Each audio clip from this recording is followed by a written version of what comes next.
दोस्तों, आज हम बात करेंगे जेंडर ऑडिट एंट्री रिपोर्ट शाला दर्पण पर अपडेट कैसे करें। तो इसके बारे में आज हम बात करने जा रहे हैं विस्तृत रूप से कि शाला दर्पण पर जेंडर ऑडिट रिपोर्ट है वो अपडेट कैसे करनी है, कैसे नहीं करनी है। बार बार कहा जा रहा है कि जेंडर ऑडिट रिपोर्ट है वो अपडेट करें। तो आज इसके बारे में बात करते हैं कि इसको कैसे अपडेट करते हैं। तो सबसे पहले अपने को शाला दर्पण पोर्टल को लॉगिन करना है। जैसे ही हम लॉगिन करते हैं तो हमारे सामने होम पेज है वो ओपन होता है और होम पेज पे डैशबोर्ड, विद्यालय, इस्माइल 3, कार्मिक और विद्यार्थी। तो अपने को जेंडर ऑडिट रिपोर्ट है वो ऑनलाइन करने के लिए विद्यार्थी वाले टैब पे क्लिक करना है। और जैसे ही विद्यार्थी वाले टैब पे क्लिक करते हैं तो सबसे पहला ऑप्शन यही आता है कि जेंडर ऑडिट डिटेल एंट्री है वो करें। तो अपने को जेंडर ऑडिट डिटेल एंट्री पे है वो क्लिक करना है। जैसे ही हम यहाँ पे क्लिक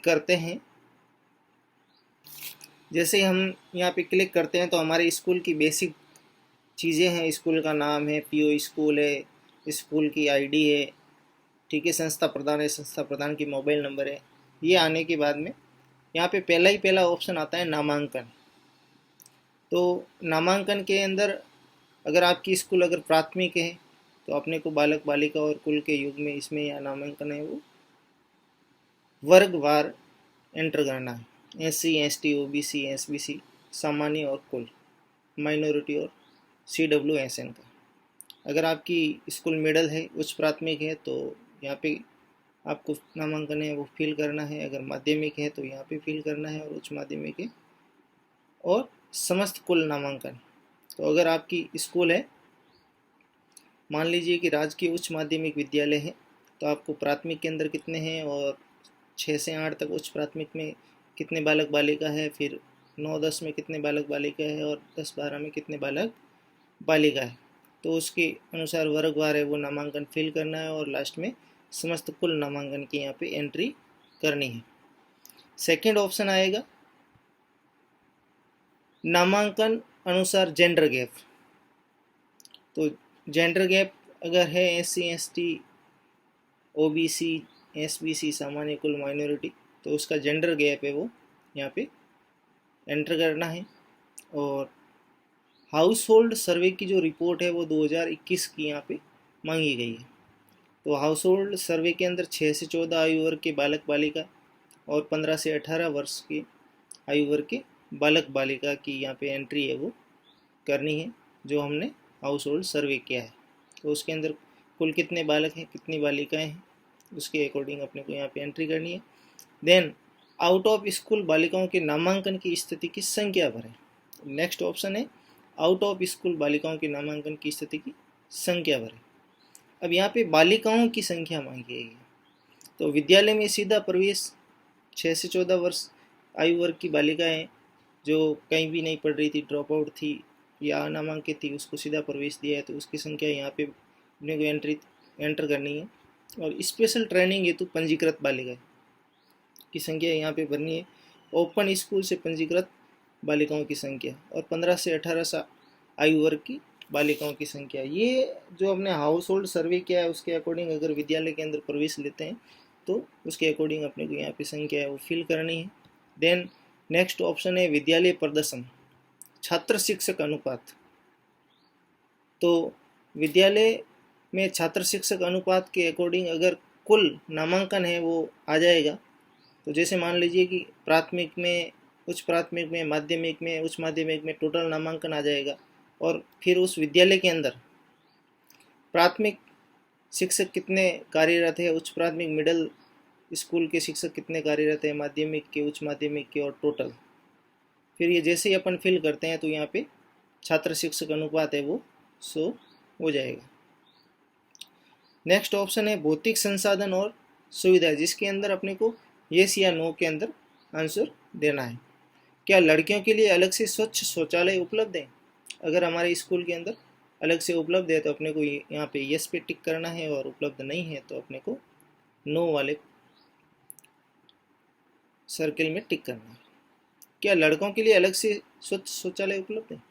तो उसके अंदर भी अपने को येस या नो में आंसर देना है। और क्या लड़कियों का शौचालय उपयोग करने हेतु पहुंच में एवं सुरक्षित हैं।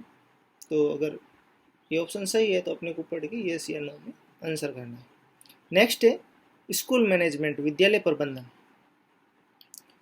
विद्यालय में उपलब्ध शिक्षिकाओं की संख्या, विद्यालय में अध्यापिकाओं की संख्या कितनी है, यहाँ पे अपने को एंट्री करनी है। महिला अध्यापिका। क्या विद्यालय में संस्था प्रधान महिला है, अगर महिला है तो यस, अगर नहीं है तो नो। पिछली एसएमसी मीटिंग के अंदर कितनी महिलाओं ने भाग लिया था, वो संख्या यहाँ पे आ जाएगी। और पिछली एसडीएमसी मीटिंग के अंदर कितनी महिलाओं ने भाग लिया था, वो संख्या अपने को यहाँ पे एंटर करनी है। नेक्स्ट है उपस्थिति। ये जो उपस्थिति वाला कॉलम है, विद्यालय खुलने के बाद नियमित विद्यालय नहीं आने वाले नामांकित छात्र छात्राओं की संख्या।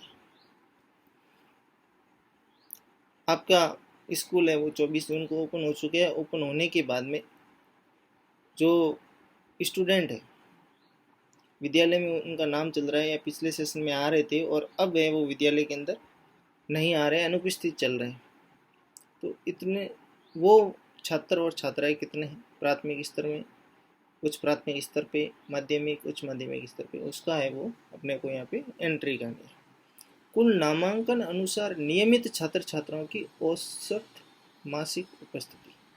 अब जो रेगुलर आ रहे हैं तो टोटल कार्य दिवस कितने हुए हैं और उसमें से 80% से ऊपर उपस्थिति कितनी है, 55 से 80 के बीच में कौन है, कितने हैं, और 55 से कम कितने हैं। तो उन छात्र छात्राओं की यहाँ पे हमें एंट्री है वो करनी है। तो ये भी प्राथमिक, उच्च प्राथमिक, माध्यमिक और उच्च माध्यमिक स्तर के अकॉर्डिंग छात्र छात्राओं की एंट्री है वो यहाँ पे फिल करनी है। देन नेक्स्ट ऑप्शन है राजीव गांधी कैरियर पोर्टल का उपयोग करने वाले कक्षा 11 व 12 में अध्ययनरत विद्यार्थियों की संख्या। तो ये अपने को वैसे भी भरना नहीं है। और वर्तमान शैक्षिक सत्र में वर्कबुक प्राप्त करने वाले कक्षा 1 से 8 विद्यार्थियों की संख्या है, जिनको आपने वर्कबुक दे दी है, वितरित कर दी है और आपने प्राप्त की है। तो वो संख्या अपने को, छात्रों को इतनी वितरित हुई है, छात्राओं को इतनी हुई है, टोटल इतनी वितरित कर दी है। देन नेक्स्ट ऑप्शन है वर्तमान शैक्षिक सत्र में सत्र प्रारंभ के 1 माह में पाठ्य पुस्तक प्राप्त करने वाले विद्यार्थियों की संख्या। अब पाठ्य पुस्तक जितने विद्यार्थियों को स्कूल में डिवाइड कर दी है, वितरित कर दी है, वो अपने को संख्या यहाँ पे भरनी है। और स्माइल एवं आओ, घर से सीखे इत्यादि कार्यक्रम के माध्यम से विद्यालय बंद होने के दौरान विद्यालय से जुड़े रहने वाले विद्यार्थियों की संख्या है अपने को यहाँ पे फिल करनी है। आप 1 से 5 के पैमाने पर कक्षा कक्षीय शिक्षण प्रक्रिया में लिंग पूर्वाग्रह मुक्त क्या ग्रेड देंगे। ये नंबर स्टीरियो टाइप उदाहरणों के बार बार उपयोग को दर्शाता है। 1 नंबर लिंग तटस्थ उदाहरणों के लगातार प्रयोग की प्रतिनिधित्व करता है। तो आप अपने स्तर के हिसाब से इसमें है वो नंबर है वो दे सकते हैं, कोई इश्यू नहीं है। लिंग पूर्वाग्रह से युक्त बच्चों को आप कैसे हैं वो टैकल करते हैं। देन शैक्षिक स्तर की जांच, हिंदी, गणित, विज्ञान, सामाजिक के अंदर A+ में कितने हैं, A, B, C ये ग्रेड है। वो छात्र छात्रा की संख्या है वो अपने को नोट करनी है कक्षा 8 के लिए और कक्षा 11-12 के लिए। ठीक है, तो इसके अकॉर्डिंग अपने को छात्र छात्रा है वो नोट करनी है। ये प्राइमरी, ये मिडल और नेक्स्ट है विद्यालय वातावरण।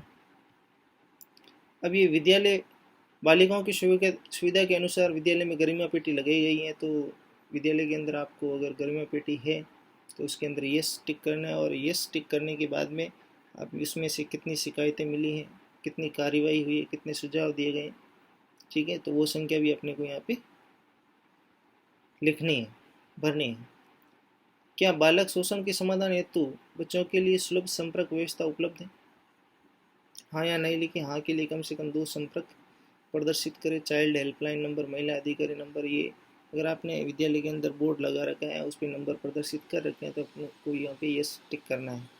2019 में न्यूनतम 15 दिन का आत्मरक्षा प्रशिक्षण और 30 दिनों का अभ्यास करने वाली लड़कियों, ये अगर आपकी स्कूल में लड़कियों ने कर रखा है 2019 में तो आप यहाँ पे उनकी संख्या लिखिए बालिकाओं की। वर्तमान शैक्षिक सत्र में कितने छात्र छात्राओं को मंच प्रेरक लीडर बनाया गया है, तो बाल संसद के लिए कितने छात्र छात्रा हैं, मीना राजू मंच के लिए कितने छात्र छात्रा हैं, गार्गी मंच के लिए कितने छात्र छात्रा हैं, और यूथ एंड इको क्लब के लिए कितने छात्र छात्रा को आपने लीडर बना रखा है, वो संख्या अपने को यहाँ पे भरनी है। गत 2 वर्षों में कुल प्रशिक्षित शिक्षकों की संख्या, यानी निष्ठा प्रशिक्षण है वो प्रारंभिक यानी प्राथमिक लेवल पे कितने शिक्षकों ने ट्रेनिंग ली है, माध्यमिक पे कितने लिए, आत्मरक्षा प्रशिक्षण का प्रशिक्षण कितने शिक्षकों ने लिया है, मीना राजू एवं गार्गी मंच का प्रशिक्षण कितने शिक्षकों ने लिया है, और अध्यापिका मंच का प्रशिक्षण है वो किस किस ने लिया है। ये सारी डिटेल भरने के बाद में अपने को सेव पे क्लिक करना है। जैसे ही हम सेव पे क्लिक करेंगे तो हमारी ये जेंडर ऑडिट रिपोर्ट एंट्री है वो कंप्लीट हो जाएगी। तो ये बिल्कुल सिंपल प्रोसीजर है, इसमें कुछ भी ऐसा नहीं है कि हम फिल नहीं कर सकते, बस हमारे पास प्रॉपर स्कूल का डाटा होना चाहिए इसके अकॉर्डिंग, और हम आराम से इसको फिल कर सकते हैं। तो दोस्तों, आपको ये कैसी लगी जानकारी? अगर आपको ये अच्छी लगी तो प्लीज़ हमारे इस चैनल को लाइक करिए, सब्सक्राइब करिए और शेयर करिए। Thank you.